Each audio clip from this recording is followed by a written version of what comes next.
Hello everyone, আসসালামু আলাইকুম। সবাই কেমন আছেন? আশা করি আলহামদুলিল্লাহ ভালো আছেন।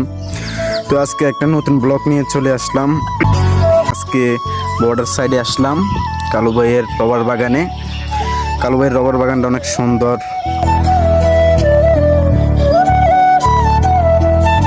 ওই বাগানে আসি আমি শুরু করে দিই কালু ভাইয়ের চাইনিজ কুরুলিটা দিই বাল ফাঁকনামি, দেখলাম পারি কিনা রবার বার করতাম।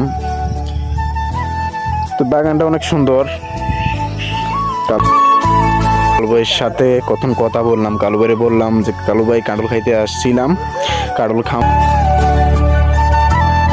কালু ভাই কাঁঠাল ফাড়ার জন্য বিলাল ভাই পারলো।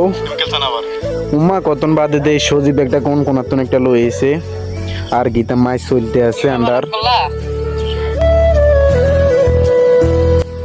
এর কতন বাদে চলে এলাম তালমুরাত আইয়ে দেখলাম আন্ডা লাগাইছে বিডিয়ারে তাল খাবে আল্লাহ। উমা তাল গাড়ি দেই, তালের ভিতরে গোট নাই, এর কাহিনী।